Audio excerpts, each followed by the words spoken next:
할렐루야. 아멘. 오늘 또 주일을 기다리면서 예배에 나오신 여러분들을 주님의 이름으로 축복합니다. 아멘. 또 예배 속에서 하나님의 임재가 함께 하시기를 간절히 바랍니다. 아멘. 우리 다 같이 일어나셔서 기도하는 마음으로 왕이신 나의 하나님 찬양 드리겠습니다.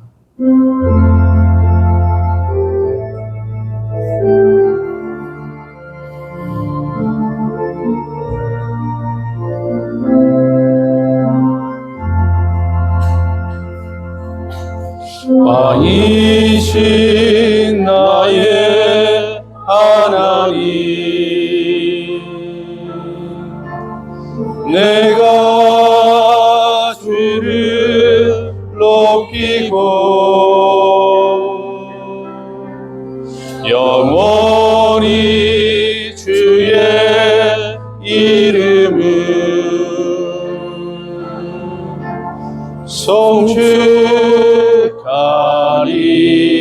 송축하리이다. 왕이신 나의 하나님, 왕이신 나의 하나님, 내가 주를 높이고 영원히 주의 이름을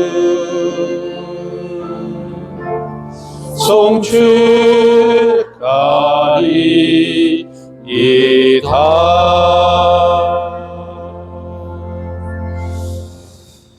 상천하지에 홀로 한 분이신 하나님 아버지, 유일하신 하나님께서 인류를 구원하시기 위하여 그 존재를 삼위로 나타내심을 감사드립니다. 아멘. 만세전부터 구원의 섭리를 세우시고 죄와 사망을 멸하시기 위하여 독생자를 세상에 보내신 성부 하나님께 영광을 돌립니다. 아멘. 인류의 모든 죄를 속량하시기 위하여 십자가에 달려 물과 피를 다 쏟아주신 성자 예수님께 찬송을 올려드립니다. 아멘. 이 모든 구원의 진리를 의심 없이 믿게 하셔서 저희로 거듭나게 하시고 참 생명의 길을 걸어가게 하시는 성령님께 감사를 드립니다. 아멘. 거룩하신 삼위일체 하나님, 구원받는 성도들이 온전한 믿음으로 드리는 이 예배를 기뻐 받아 주시옵소서. 아멘. 예수님의 이름으로 기원하옵나이다. 아멘. 아멘. 신앙 고백 드립니다. 나는 전능하신 아버지 하나님, 천지의 창조주를 믿습니다. 나는 그의 유일하신 아들 우리 주 예수 그리스도를 믿습니다.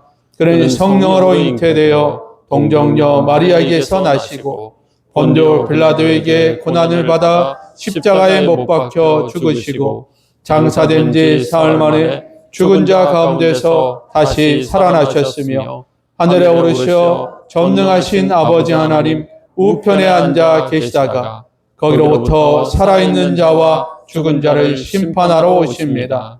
나는 성령을 믿으며 거룩한 공교회와 성도의 교제와 죄를 용서받는 것과 몸의 부활과 영생을 믿습니다. 아멘. 우리 자리에 앉으셔서 찬송가 23장 찬양으로 영광을 돌리겠습니다.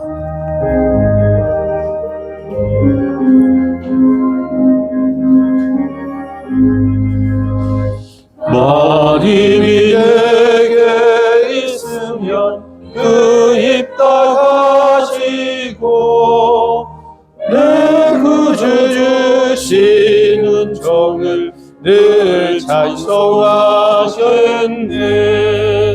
내 은혜로우신 하나님 날 도와주시고 그 크신 영광 널리 펴 다 알게 하소서. 내 주의 귀한 이름이 날 위로하시고 이 귀의 음악 같으니 잠이라 쾌도다. 내 죄의 권세 깨뜨려 그 결박 푸시고 이 주한 마음을 우리를 비로소 오천케 하셨네. 아멘.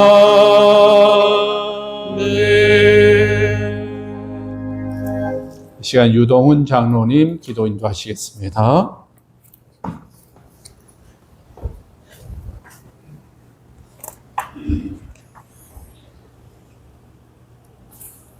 지금도 살아 역사하시며 선하신 뜻대로 세상을 다스리시는 하나님께 찬양과 경배를 올려드립니다. 우리가 은혜로우신 하나님께 나와 아버지의 이름을 부를 수 있게 하신 것, 말씀과 기도 가운데 위로받고 살아갈 힘과 용기를 얻게 하신 것, 참으로 감사를 드립니다. 오늘도 풍성한 은혜와 능력으로 우리 가운데 충만하게 임하여 주시고 거룩한 주일 주께서 주시는 평안과 기쁨으로 살게 하여 주시옵소서. 아멘. 주님, 우리는 연약합니다.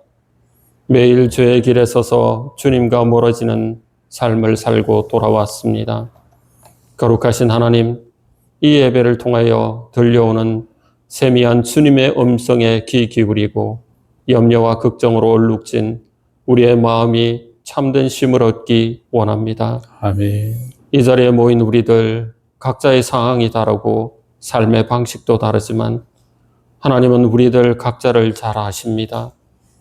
우리의 필요를 때를 따라 넘치도록 채워주실 줄 믿고 나옵니다.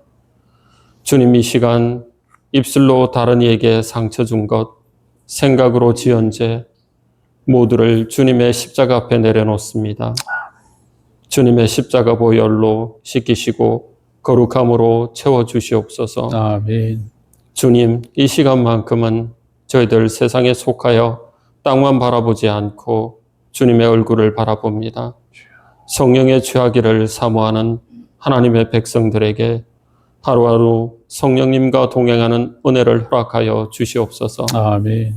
우리의 눕고 일어섬을 아시는 주님, 하루하루 피곤한 인생길을 가는 우리들 주께서 긍휼히 여겨주시기를 기도합니다. 아멘. 특별히 육체의 질병으로 마음의 힘겨움으로 시간을 보내는 성도들이 있습니다. 이 시간 병으로 고생하는 환우들과 여린 성도님들의 마음을 위로하여 주시고 잘 견디고 나아갈 수 있도록 담대함과 믿음을 주시옵소서. 아멘. 몸과 마음을 건강하게 지켜주시옵소서. 하나님, 목사님과 당회를 위해 기도드립니다. 하늘의 지혜를 주시고 무엇보다 우리 교회의 다음 세대를 든든히 세워가는 것에 힘을 쏟게 하여 주시옵소서. 아멘. 사람의 말과 세상의 소리에 귀 기울이기보다 주님의 음성과 말씀에 귀 기울이는 교회, 믿음으로 돌파가 일어나는 교회, 찬양의 고백이 이루어지는 교회, 생명으로 가득한 성령의 교회로 이끌어 주시옵소서. 아멘. 오늘 목사님을 통해 하나님의 말씀 앞으로 나아갑니다. 선포되는 계시의 말씀을 통하여 어떻게 살아가야 하는지 알게 하여 주시고 순종할 수 있도록 듣는 귀와 열린 마음을 허락하여 주시옵소서. 아멘. 저울질하거나 판단하는 마음을 내려놓고 오로지 말씀 가운데 들려주시는 하나님의 음성에 귀 기울일 수 있도록 성령님 함께하여 주시옵소서. 아멘. 주신 은사를 따라 찬양하는 찬양대와 보이지 않는 곳에서 믿음과 열정으로 헌신하는 믿음의 일꾼들을 기억하여 주시옵소서. 우리의 예배 속에 함께 하시는 예수님의 이름으로 기도드립니다. 아멘. 아멘.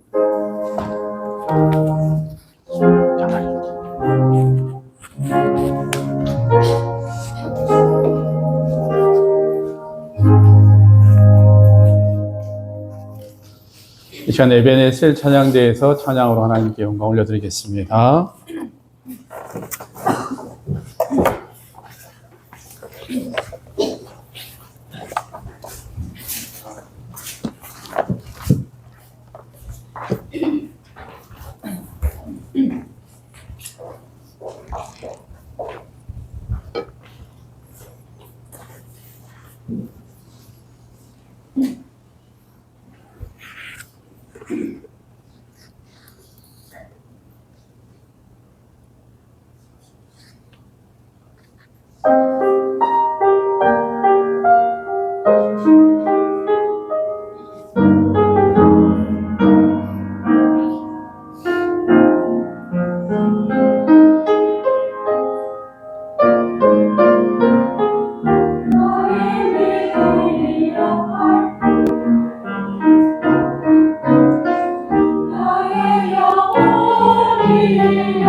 오늘 하나님께서 우리에게 주신 말씀은 시편 119편 105절 말씀입니다.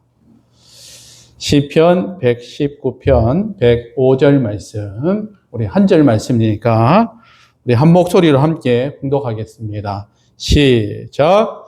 주의 말씀은 내 발의 등이요 내 길의 빛이니이다. 한 번 더 하겠습니다. 주의 말씀은 내 발의 등이요 내 길의 빛이니이다. 아멘. 잠시 기도하겠습니다. 사랑하는 하나님 감사합니다. 지난 일주일간도 우리를 주님의 보호 아래 저희들을 품어주시고 이제 주일 성일을 맞이해서 하나님의 말씀에 갈급함을 가지고 또 주님 만난다라는 그 기쁨을 가지고 오늘 예배에 나오신 우리 성도님들을 하나님께서 축복하여 주시고 하나님의 말씀을 들을 수 있는 귀를 열어주셔서 하나님의 음성이 들려지는 이 시간 될 수 있도록 인도하여 주시옵소서. 감사드리며 예수님의 이름으로 기도드립니다. 네, 우리 앞뒤좌우로 인사했으면 좋겠습니다. 사랑합니다. 축복합니다. 네, 우리 한 번 더 했으면 좋겠습니다. 귀하신 분이 옆에 앉아주셔서 영광입니다. 네. 영광입니까? 네. 우리가 서로 교제하고 우리가 교회에 나와서 여러분 예배만 딱 드리고 그냥 밥만 먹고 딱 가지 마시고 여러분들 교제를 좀 하십시오. 대화도 좀 하시고 그래서 우리 성도의 교제가 넘쳐나는 사랑이 충만하고 행복한 우리 교회가 되기를 간절히 바랍니다. 네. 자, 유명한 심리학자 중에 그린과 래퍼라는 심리학자가 있었습니다. 이 두 사람이 실험을 한번 하고 싶어서 이 유치원을 한번 찾아갔다라는 겁니다. 유치원에 찾아가서 두 그룹으로 이 아이들을 나눴습니다. A 그룹과 B 그룹. 그래서 A 그룹의 아이들에게는 이와 같은 이야기를 합니다. 얘들아, 너희들이 그림을 잘 그리면 내가 상을 줄게 라고 그렇게 얘기했고, 이 B 그룹에게는 아무런 얘기도 하지 않고 그림을 한번 그려봐라 그렇게 격려하고 그렇게 했다라는 겁니다. 시간이 어느 정도 지나서 약속한 대로 A 그룹의 아이들에게는 그림을 본 후에 상을 줬고, 그런데 B 그룹의 아이들도 그림을 보고 상을 줬다라는 겁니다. 그리고 시간이 한 일주일 정도 경과한 후에 과연 이 아이들에게 어떤 변화가 일어났을까 궁금해서 찾아가게 됩니다. 그런데 뜻밖의 변화가 일어났습니다. A 그룹의 아이들, 그러니까 그림을 그리면, 잘 그리면 너희들에게 상을 줄게 한 아이들에게는 이 그림 그리는 것을 덜 좋아하게 되었고, 그리고 B그룹의 아이들, 그러니까 상을 준다고 말하지는 않았는데 뜻하지 않게 상을 받은 아이들은 그림 그리는 일을 훨씬 더 좋아하게 됐다라는 겁니다. 그래서 이들이 조금 이상하게 생각을 해서 어린아이들에게 물어봤습니다. 그랬더니 아이들이 이런 이야기를 합니다. A그룹의 이 아이들은 그림을 그리고 싶은 마음이 있는데 이 그림을 그리려고 할 때마다 내가 상을 받으려고 그림을 그리나 하는 생각 때문에 그림을 그리는 것이 조금 멈칫하게 되었다라는 겁니다. 그런데 반대로 이 B그룹의 아이들에게 그림을 왜 잘 그려서 선생님이 나의 그림을 잘 그렸다라는 그런 평을 받기 위해서 이제 그림 그리는 것이 더 좋아지게 되었다라는 겁니다. 그러니까 예상했던 상을 받은 이 아이들은 그림 그리는 것을 덜 좋아하게 되었고, 예상하지 못했던 상을 받은 아이들은 그림 그리는 것이 더 좋아지게 되었다라는 겁니다. 이와 관련해서 예수님께서 비유의 말씀 중에 마태복음 20장에 보면 포도원 품꾼 비유가 나옵니다. 여러분 아시는 것처럼 이 포도원의 주인이 있었습니다.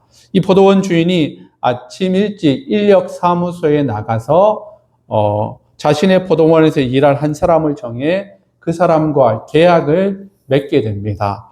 저희 포도원 밭에서 하루 종일 일을 해주시면 한 데나리온의 월급을 드리겠습니다. 약속을 했습니다.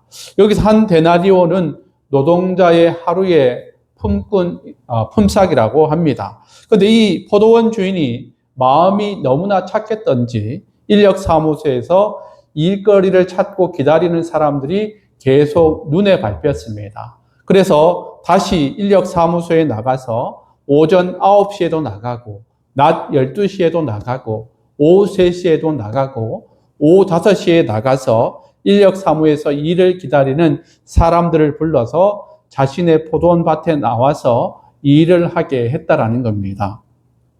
이제 하루가 다 지나갔습니다.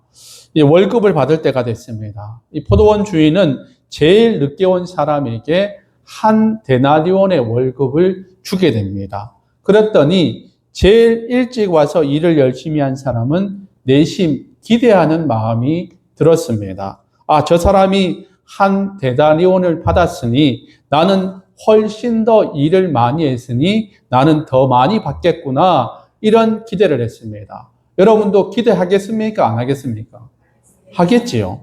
그래서 자기 차례가 되니까 딱 봉투를 딱 열어보니까 역시 한 데나리온밖에 없다라는 겁니다. 화가 났겠지요. 그래서 주인에게 따져 물어봤습니다. 아니, 저 사람보다 훨씬 더 제가 오래도록 일을 했는데 왜 저 사람과 제 월급이 똑같습니까? 라고, 이건 말도 안 됩니다. 그렇게 따져 물었습니다. 그랬더니 포도원 주인이 이와 같은 이야기를 합니다. 마태복음 20장 13절 말씀입니다. 우리 함께 봉독하겠습니다. 시작. 주인이 그 중에 한 사람에게 대답하였는데 친구여, 내가 네게 잘못한 것이 없노라. 네가 나와 한 데나리온의 약속을 하지 아니하였느냐. 아멘. 그러니까 이 주인의 입장에서는 처음 약속한 대로 한 데나리온의 월급을 줬는데 문제될 게 없다라는 겁니다.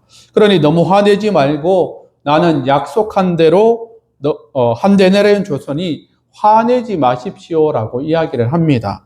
그럼에도 불구하고 이 일꾼은 화가 났습니다. 왜냐하면 제일 늦게 온 사람에게 지나치게 많은 은혜를 베풀고 있는 포도원 주인이 마음에 들지 않았기 때문입니다.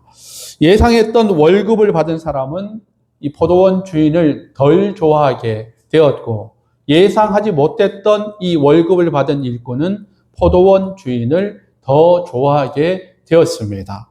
자, 이 이야기의 끝은 누가복음 15장에 나오는 탕자 이야기로 이어집니다.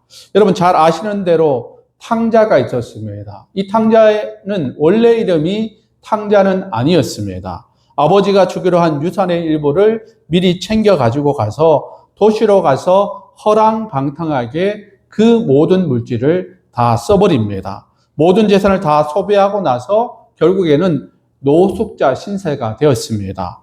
갈 곳이 없었습니다. 이에 아들이 생각한 것이 아버지 집으로 가야 되겠다라는 생각을 하고 아버지 집으로 가게 됩니다. 그런데 이게 웬일입니까? 아버지께서 화내실 줄 알았습니다. 혼낼 줄 알았습니다. 아버지가 내칠 줄 알았고 아버지가 벌 줄 알았는데 아버지는 아들에게 반지를 끼워주고 잔치를 열어주는 겁니다.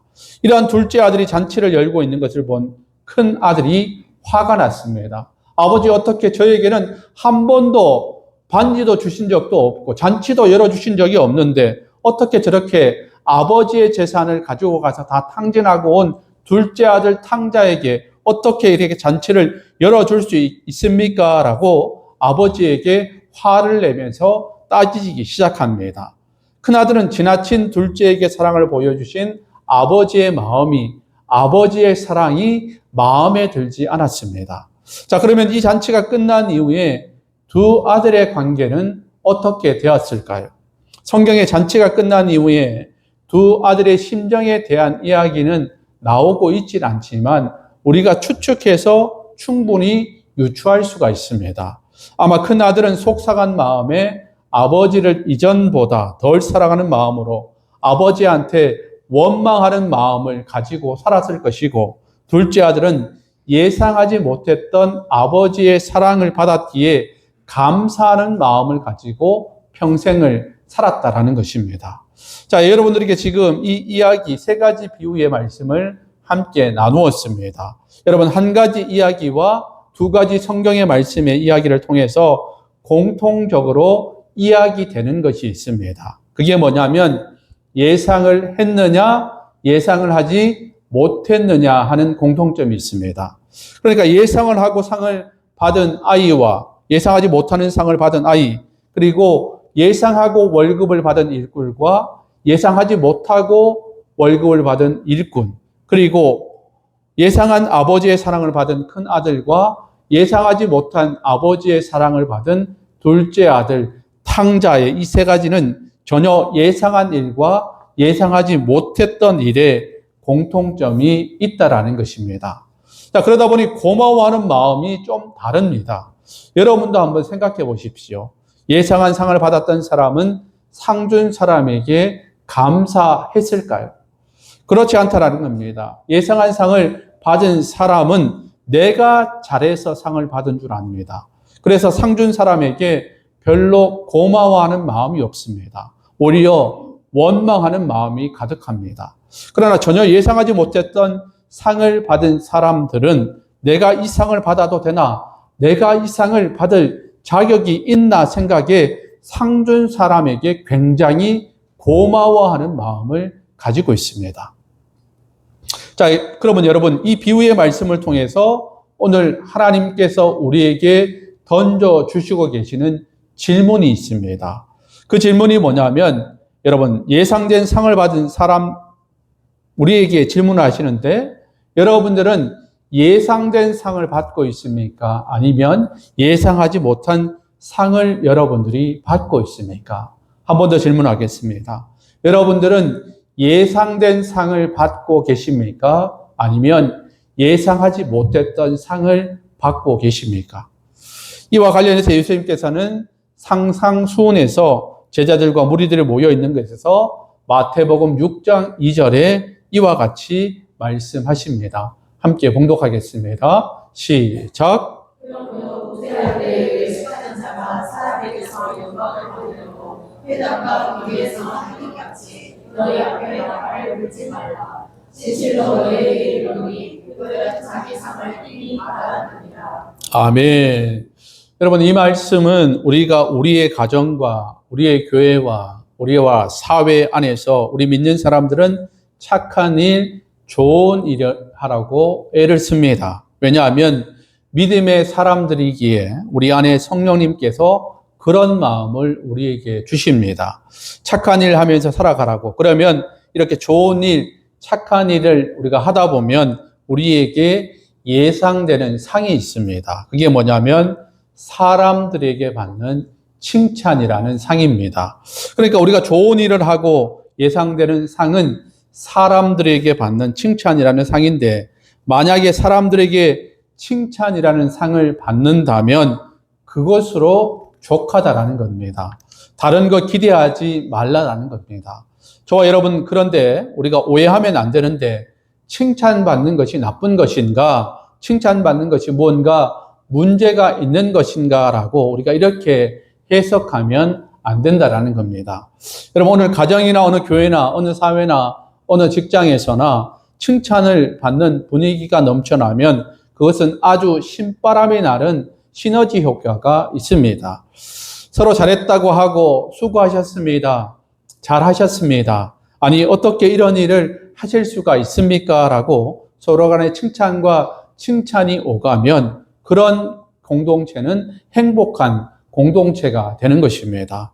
아들아 잘했다, 딸아 잘했다, 어떻게 이런 일을 하실 수 있어요, 부모님? 이라고 얘기하는 가정들은 좋은 가정이 될 수 있다는 겁니다.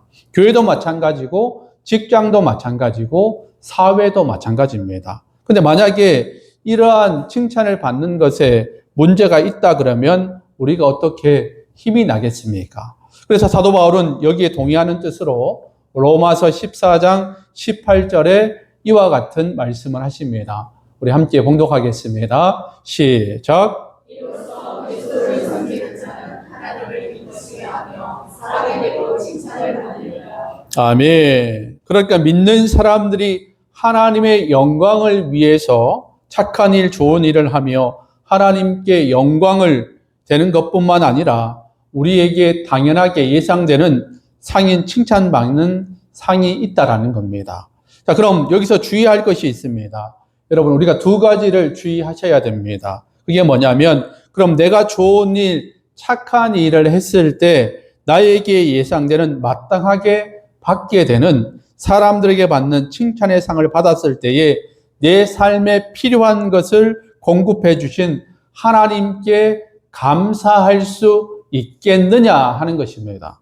그러니까 내가 지금 좋은 일, 착한 일을 해서 사람들에게 칭찬을 받는데, 이거 내가 뭐 잘해서 당연히 받는 상이지, 내가 잘했으니까 사람들에게 받는 상이지가 아니라, 나에게 물질 주신 하나님께 감사합니다. 나에게 건강 주신 하나님께 감사합니다. 나에게 여권 주신 하나님께 감사합니다 하면서 나에게 모든 근원을 제공해 주신 하나님께 영광을 올려드릴 수 있느냐? 바로 이것이 우리에게 던져지는 질문이라는 겁니다.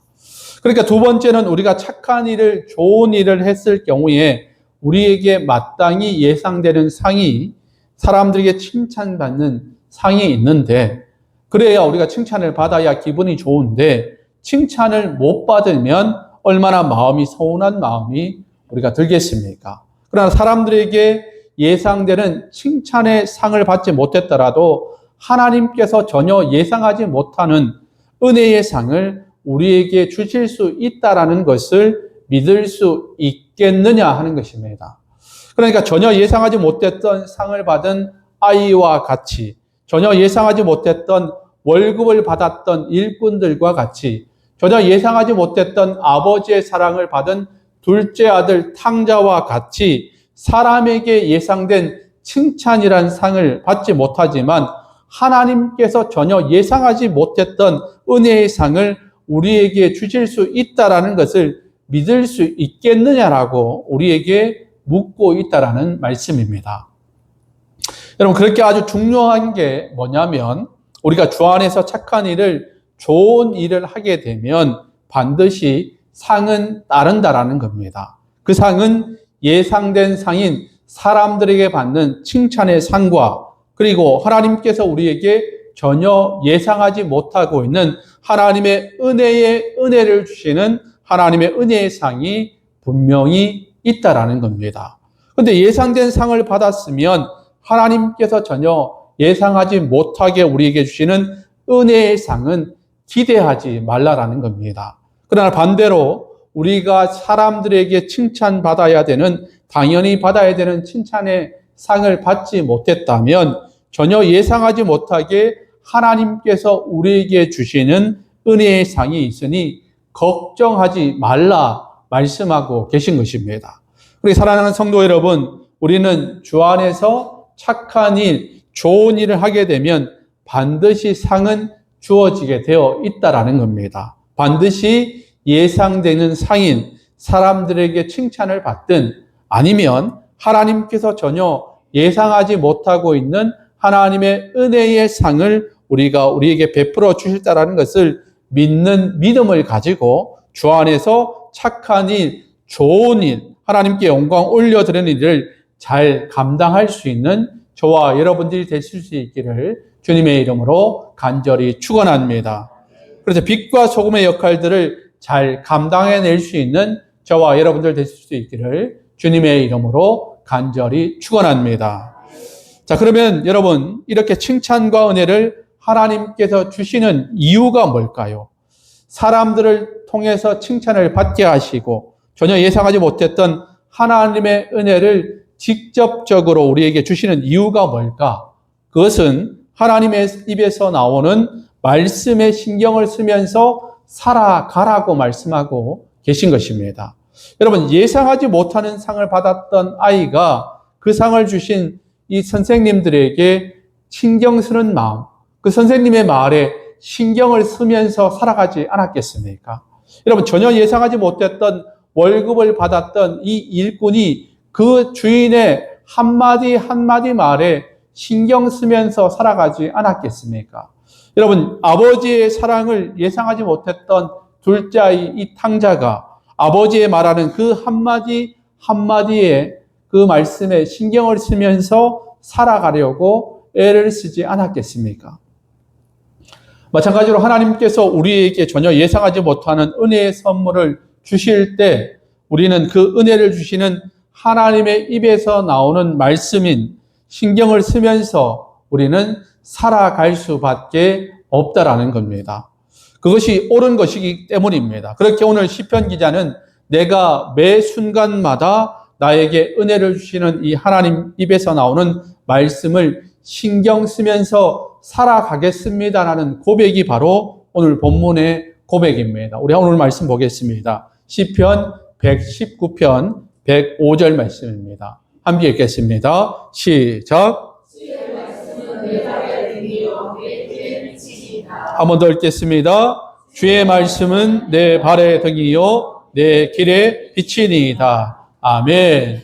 여러분, 이 말씀은 매 순간마다 사람들을 통해서 칭찬을 받게 하시고 그것이 아니라면 전혀 예상하지 못하는 하나님의 은혜의 선물을 주시는 그 하나님 은혜를 감사하며 은혜 주시는 하나님 입에서 나오는 말씀에 신경을 쓰면서 살아가겠습니다. 그런데 어느 정도 우리가 신경을 쓰면서 살아가냐면 내가 한 걸음 한 걸음 내딛는 순간마다 하나님의 입에서 나오는 말씀에 신경을 쓰면서 살아가겠다라는 겁니다.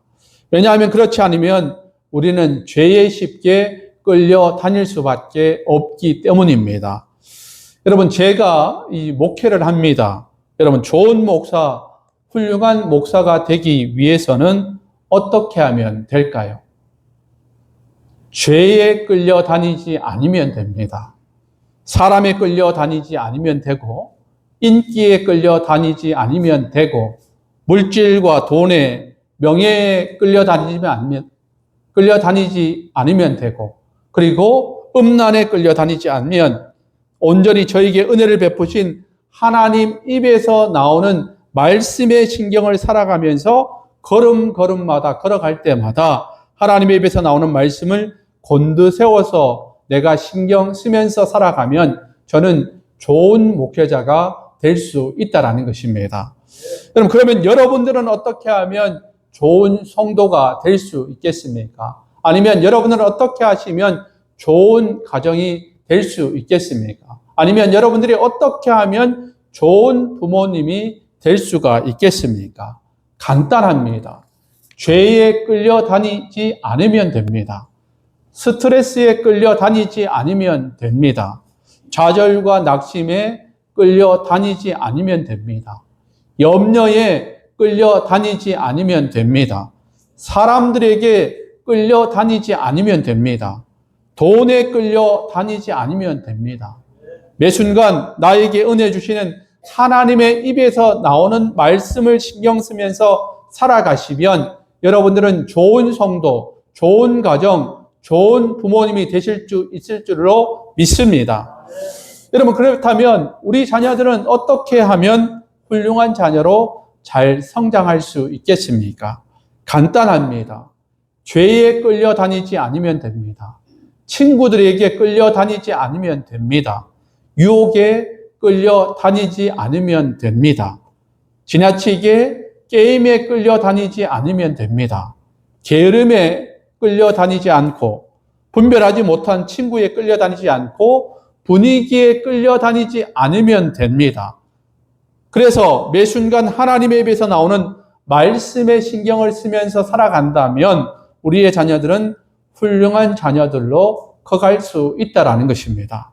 그런데 죄에 끌려가면 훌륭한 자녀로 성장할 수가 없습니다. 그렇게 예수님께서 베드로에게 중요한 말씀을 하고 계십니다. 누가복음 22장 31절 32절 말씀입니다. 함께 봉독하겠습니다. 시작.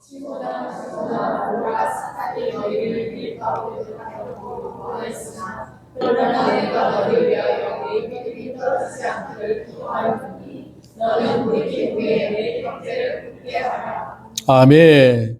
여러분, 이것은 예수님께서 이 베드로에게 그리고 제자들을 향해서 얘들아, 내가 너희들을 위해서 중보 기도하는 것을 멈추지는 않겠지만 그러나 원수 마귀가 너희들을 어떻게 해서든 죄에서 끌어들이기 위해서 그렇게 노력을 하고 있으니 너희들 경각심을 가지고 살아가야 돼. 그러니까 죄에 끌려가지 않기 위해서 예수님께서 신신당부를 하고 계시다라는 겁니다. 여기에 대해서 사도 바울도 동의를 하고 있습니다. 그래서 사도 바울도 이와 같이 에베소서 6장 12절 말씀을 고백하고 있습니다.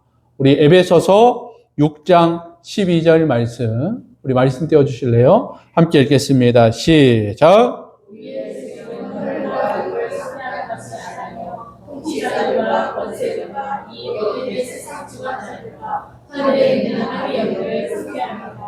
아멘. 그러니까 우리가 매 순간 하나님의 입에서 나오는 말씀에 우리가 신경 쓰면서 살아가고 죄에 끌려가지 않기 위해서 영적인 싸움을 끝까지 하면서 살아가야 된다라는 말씀입니다. 전에 제가 교회에 있을 때에 간혹 이 신방을 가게 되면 주택에 사시는 분들이 계셨는데 주택에 가면 꽃을 참 아름답게 가꾸시는 이 성도님의 가정이 있었습니다. 그런데 꽃이 너무너무 이쁜 겁니다. 얼마나 꽃들이 예쁜지 막 가지고 가고 싶을 정도로 가지가지마다 꽃이 활짝활짝 펴 있는 겁니다. 저도 이 나이가 좀 들어가니까인지 모르겠지만 꽃이 그렇게 예뻐 보입니다. 여성 호르몬이 이제 조금씩 나오는 것 같은데 꽃이 참 예쁘다고 그래서 그 성도님에게 말하고 이제 신방을 하고 집으로 돌아오려고 했더니 그 성도님께서 거기에 있는 꽃 중에 하나를 뿌리채 뽑아서 저에게 선물로 주시는 겁니다. 그래서 제가 너무나 기쁜 마음에 그것을 들고 찬양을 하면서 집에 가지고 와서 화분에 옮겨 심었습니다. 딱 심었더니 좀 비실비실해 보입니다. 비실비실해서 금방 바람이 불면 훅 날아가 버릴 것 같았습니다. 그래서 저하고 아내하고 계속 그 꽃을 봤습니다. 그 다음날 보니까 저 꽃이 살아있나 보니까 살아있는 겁니다. 그 다음날도 저 꽃이 살아있을까 했더니 또 살아있는 겁니다. 그 다음날도 살아있나 걱정을 했는데 살아있는 겁니다. 2주째 꽃이 죽지 않고 계속 살아있는 겁니다. 그런데 거기서 끝나는 것이 아니라 원가지에서 다시 가지가 나와서 꽃이 또 피고 있는 겁니다. 옆가지가 또 거기에서 꽃이 나는 겁니다. 너무 신기해서 너무나 하나님께 감사한 마음이 들었습니다. 그래서 계속 감사한 마음을 들었는데 계속 좀 걱정되는 마음이 있습니다. 저 꽃이 계속 우리 집에서 살아있을까 걱정을 하다가 결국에는 보니까 여러분 예상한 대로 결과는 그렇게 되었습니다. 네. 여러분 죄에 끌려다니는 인생이 이렇습니다. 죄에 끌려다니는 인생은 우리가 아무리 환경이 좋아도 우리의 영이 죽어 있기에 우리는 거기에서 꽃을 피울 수가 없습니다. 아무리 환경이 좋고 아무리 우리 건강해도 우리가 죄에 끌려다니면 영적으로 죽어 있기에 도무지 꽃을 피울 수가 없다라는 겁니다. 그러나 우리가 하나님 입에서 나오는 말씀에 신경을 쓰면서 살아가면 우리의 형편이 좋지 않더라도 여건이 좋지 않더라도 여러 가지 많은 어려움이 있다 할지라도 우리의 영이 살아있기에 우리의 죽을 듯 하면서 거기서 또 한 번 꽃을 피우는 은혜를 우리가 누리게 된다라는 것입니다. 그렇게 사랑하는 성도 여러분, 여러분들은 어디에 뿌리를 내리면서 살아가시겠습니까? 죄의 뿌리를 내리면서 여러분 살아가시겠습니까? 아니면 하나님의 입에서 나오는 말씀의 뿌리를 내리면서 여러분 살아가시겠습니까? 바라기는 죄의 뿌리를 내리는 금방 시들어서 죽어버리는 그런 인생이 되는 것이 아니라 하나님 입에서 나오는 말씀의 뿌리를 내릴 수 있는 믿음의 사람들이 다 되셔서 어떠한 힘들고 어려운 환경 속에서도 죽을 듯 하면서 또 살아나고 또 살아나고 또 살아나고 또 살아나서 아름다운 꽃을 피우는 믿음의 꽃을 피우는 우리 주의 사람들 다 되실 수 있기를 우리 주님의 이름으로 간절히 축원합니다.